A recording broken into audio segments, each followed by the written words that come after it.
উত্তম সে যারে না চায় জইছে সে হইছে করে নিত্য মহতের কৃপা ভিন্ন কার্য সিদ্ধি নাহি হয় কৃষ্ণ ভক্তি দূরের কথা সংসার বন্ধন না হয় ভয়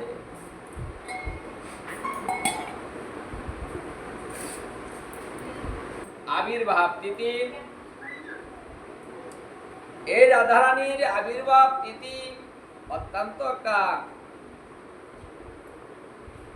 শুভ দিন যেদিন আমার রাধারানী এই পৃথিবীতে আবির্ভূত হয়েছেন প্রকাশ পেয়েছেন আজকে সেই রাধা অষ্টমী সেই অষ্টমী তিথিতে ভাদ্র মাসের এই শুক্লপক্ষে অষ্টমী তিথিতে রাধারানী পৃথিবীতে আবির্ভূত হয়েছেন আজকে সেই দিন অন্যদিন গীতা ভাগবত শ্রবণ করিলে যে ফল প্রাপ্ত হওয়া যাবে আজকে এই তিথিতে গীতা ভাগবত শ্রবণ করিলে লক্ষাধিগুণ বেশি হবে মানে অন্য দিনের চাইতে আজকে লক্ষ গুণ বেশি হবে মানে আজকের দিনটা এত ভালো কারণ রাধারানী কোনো সাধারণ দেবী নয় রাধারানী হচ্ছেন আদ্যশক্তি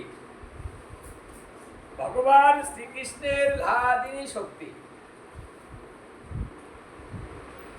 ভগবান শ্রীকৃষ্ণের যে শক্তিটা সেটাই হচ্ছেন রাধারানী এই রাধারানীর কাছ থেকেই কোটি কোটি লক্ষ্মীর আবির্ভাব হয়েছে এই রাধারানীর কাছ থেকেই দুর্গার আবির্ভাব হয়েছে সমস্ত শক্তির প্রকাশ এই রাধারানীর কাছ থেকেই হয়েছে এই জন্য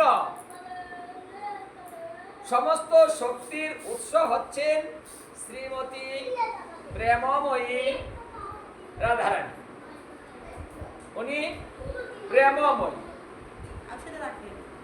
এই জন্য আজকের এই দিনটা যারা উদযাপন করছেন যারা আজকে এই দিনে রাধারানীর চিন্তা করছেন এবং আজকে ব্রত ধারণ করেছেন এই ব্রতের পুণ্য ফলটা এমন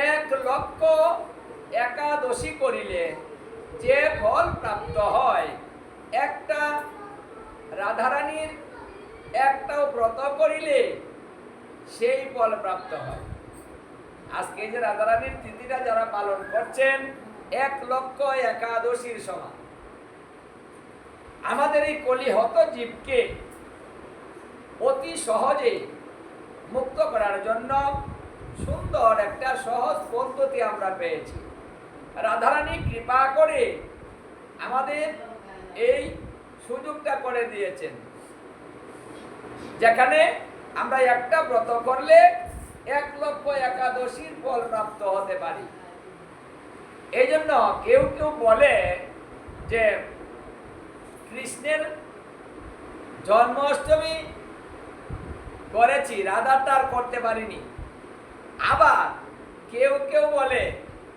যে কৃষ্ণটা করিনি তাই রাধারটাও আর করিনি কারণ কৃষ্ণ যখন করি নাই তো রাধা করতে যাব কেন মানে আমাদের মধ্যে এই একটা দ্বিধাদ্বন্দ্ব দেখা যায় যেটাকে কুসংস্কার বলা হয় আমাদের সমাজে কুসংস্কার তো বেশি আর এই কুসংস্কার বেশির কারণটা হচ্ছে অজ্ঞতা মানে আমাদের মধ্যে এই শাস্ত্রীয় জ্ঞানটার হচ্ছে অভাব কেউ শাস্ত্র অধ্যয়ন করে না এই জন্য যার যার ব্যক্তিগত কথা বলে হ্যাঁ পূর্বপুরুষ করে আসছে মা বাবাকে দেখেছি করে আসছে আমি তাই করছি আসলে এটা আদৌ ঠিক নয় মা বাবা যা করেছে আমি তাই করি না এটা ব্যতিক্রমই হবে না জেনে অনেকেই অনেক কিছু করেছে এই জন্য আমি তো না জেনে তাদের বাজে করতে পারি না হ্যাঁ এই জন্য এখানে চিন্তা করুন যে একটা রাধার ব্রত করিলে যদি 1,00,000 একাদশীর বল প্রাপ্ত হয় আপনি কৃষ্ণেরটা করেন নাই কিন্তু রাধারটা করতে পারবেন সেটা কোনো শাস্ত্রীয় বিধান নয়। আপনি যতটুকু করবেন ততটুকুই পাবেন, মানে যে যতটুকু করবে তার বেশি তো সে পাবে না। তাই কর্মফল যতটুকু করবেন ততটুকু কর্মের ফলই আপনি পাবেন। একটা করেছেন একটার ফল পাবেন, দুটা করেছেন দুটার ফল পাবেন। আপনি একটাও করেন নাই একটাও পাবেন না, জিনিসটা হলো এইরকম। তাই একটা করলে একটা করা যাবে না, এই কথাটা কিন্তু একদম ঠিক না। যদি কোনো কারণে করতে না পারেন আরেকটা অবশ্যই করে নেবেন। আমাদের বৎসরে কৃষ্ণের একটা, রাধারানীর একটা, বৎসরে একটাই পাওয়া যায়। আমাদের যত কষ্টই হোক এই সুযোগটা যেন আমরা হাতছাড়া না করি।